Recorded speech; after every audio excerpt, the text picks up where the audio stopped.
नमस्कार, साक्षी news network और आप सभी का स्वागत है।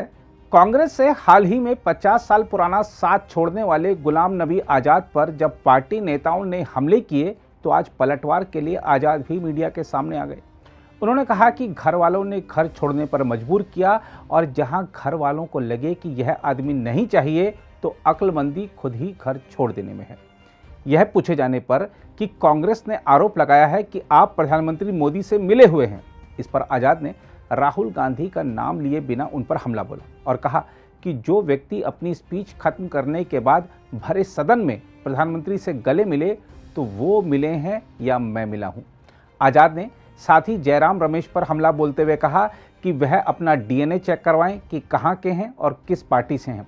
आज़ाद ने कहा कि चापलूसी और ट्वीट करके जिन्हें पद मिले, अगर वे आरोप लगाएं तो हमें दुख होता है। अरे सुनो भाई, ये आप भी तो कर सकते हो, ये चीजें ये तो सबके लिए। बोलिए सर। तो वो हम पर आरोप लगाएं और सब कोई दूसरा कांग्रेसी जिसने हमारे साथ काम किया है तो इसलिए।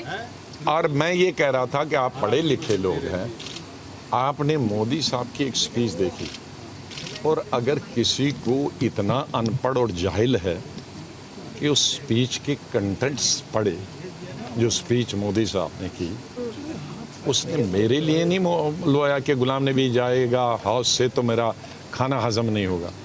उसने एक घटना के बारे में बात की है। शुक्र करिए, मैं मोदी साहब को समझता था बड़ा क्रूड आदमी है, शादी नहीं की है, बच्चे नहीं है, बीवी है, तो इसको कोई परवाह नहीं होगा। लेकिन कम से कम इंसानियत तो उसने दिखाई। जब मैं चीफ मिनिस्टर था कश्मीर में और गुजरात की टूरिस्ट बस पे गाड़ी के अंदर, नॉर्मली गाड़ी के बाहर लगता है ग्रेनेड, शीशा खुला था तो ग्रेनेड गाड़ी के अंदर बस्ट हुआ तो लोग ऑन स्पॉट मर गए। किसी टांग नहीं थी, किसी की यहाँ नहीं थी, जख्मी हो गए। तो जब सीएम का गुजरात का फ़ोन आया तो आई वॉज क्राइंग, रो नहीं रहा था, क्राइंग ज़ोर ज़ोर से, तो मैं रो रहा था। तो मोदी साहब ने फ़ोन मेरे ऑफिस वालों ने कान में दिया तो मैंने कहा भाई मैं बात नहीं कर सकता हूँ। तो उन्होंने आवाज़ मेरे रोने की सुनी।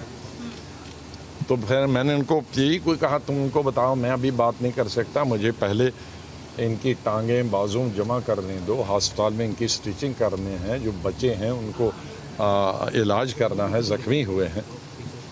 फिर दिन भर वो किया। फिर सीएम दिन भर फ़ोन करते थे, कितने मरे, कितने ज़ख्मी होंगे, कैसे भेज रहे हो।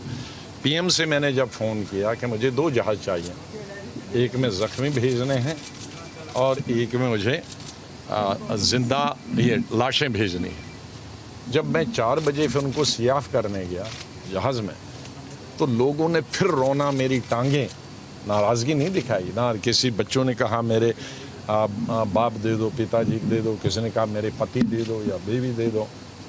तो मैं फिर फूट के रोया, जो किसी की टेलीविज़न ने दिखाया भी है। फिर उस वक्त पीएम ने ये सीएम गुजरात का फ़ोन आया, अरे स्टार्ट हो गया। मैं बोल नहीं सकता, उसी चौक में मैं जब रहा था तब देखा। उसको देखकर उन्होंने किया तो ये कौन सी बुरी बात, कि मेरे लिए नहीं, उस घटना का वो उन्हें बताया। पीएम मैंने कल दोबारा सुनी स्पीच, उसमें कहा कि जैसे इनके परिवार का कोई आदमी गुजर गया। तो वो उस घटना पर रो रहा था और मैं जब उसका ये सुना रहा था कि क्यों रोए ये, तो मुझे वो दृश्य याद आया, मैं भी रोना शुरू किया। तो ना वो मेरे लिए रोए ना मैं उनके लिए रोया।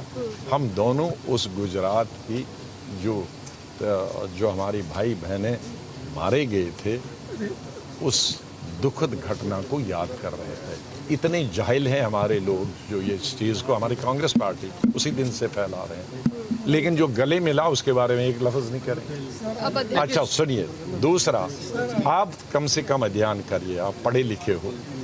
उस दिन की सभी लीडरों का, शरद पवार से लेकर टीएमसी से लेकर सीपीआई सीपीएम से लेकर रीजनल पार्टीज़ के लीडरों के सुनिए, उनके कंटेंट्स भी सुनिए। उन्होंने रियल सेंस में उन्होंने तो उस पर रोया। इन लोगों ने क्या कहा है वो भी पढ़िए। सिर्फ मोदी को सिंगल आउट इसके लिए जरूरत पड़ी कभी तो सर प्रधानमंत्री मोदी से बीजेपी से हाथ मिला सकते हैं। देखो, कांग्रेस में तो अनपढ़ों की जमात और खासकर ये जो बैठे हैं क्लर्कल काम और प्लांट करने वाले वो कांग्रेस में कभी नहीं रहे हैं। उनका काम है प्लांट करने के लिए, उसी की खाते हैं, उसी में एमपी बनते हैं, उसी में कैबिनेट मिनिस्टर बनते हैं और उसी में चेयरमैन बनते हैं कमेटी। एबीसी जिसको जम्मू कश्मीर का मालूम है, मैं बीजेपी की कॉन्स्टिट्यूंसी में एक वोट नहीं बढ़ा सकते, वो मेरी कॉन्स्टिट्यूंसी में आधा वोट नहीं बढ़ा सकते। ये अगर किसी को जम्मू कश्मीर की हिस्ट्री और पॉलिटिक्स मालूम, उसका मालूम है। जो ये कहते हैं कांग्रेस और गुलाम नबी ये हो जाएंगे चीफ मिनिस्टर, उसका मालूम है कि उनका दिवालिया निकल गया है, उनको जम्मू कश्मीर के मालूम है। हमारी अलग कॉन्स्टिट्यूंसी, उनकी अलग कॉन्स्टिट्यूंसी, और वो कौन सी कॉन्स्टिट्यूंसी आपको मालूम है? सर पोस्टपोल अलायंस हो सकता है? अरे पोस्टपोन किसको आता है इतने जी पार्टी में, दूसरी पार्टियां भी तो हैं, मैं अकेली पार्टी हूँ, मैं तो अभी जन्म ही ले रहा हूँ। तो उस वक्त क्या स्थिति होगी? अभी यह है जो कांग्रेस, देखो इन एक साल में हमारे तीन सिटिंग एमएलए भाग गए, जिनमें 2 कैबिनेट मिनिस्टर थे। हमारे 90% डिस्ट्रिक्ट प्रेसिडेंट भाग गए इस 1-1.5 साल में, 90%। हमारे दूसरे, इससे पहले हमारा जो ग्रुप था वही बचा। मैंने मिसेस गांधी को बताया कि आपके लोग कहते हैं इनडिसिप्लिन, हमको बधाई दे दो कि वो दूसरी पार्टी में जाने वाले थे, मेरे इनडिसिप्लिन की वजह से मेरे साथ तो रहे, वरना वो भी दूसरी तरफ जाने वाले थे। तो ये एटलीस्ट कांग्रेस को मानने वाले, यही कारण है कि जिला परिषद और ब्लॉक समिति के 99% मेरे साथ आ गए, क्योंकि उनको मालूम है कि संगठन को बचा नहीं सकता है या लीडरशिप नहीं होती। वो 99% मेरे गए बगैर ही आया, और मिनिस्टर्स और एक्स एमएलए एमएलसी वो 80% मेरे साथ आ गए। 6 एमएलए हमारे बच्चे थे अभी सिटिंग मतलब डिसॉल्व असेंबली, बाकी तो भाग गए थे।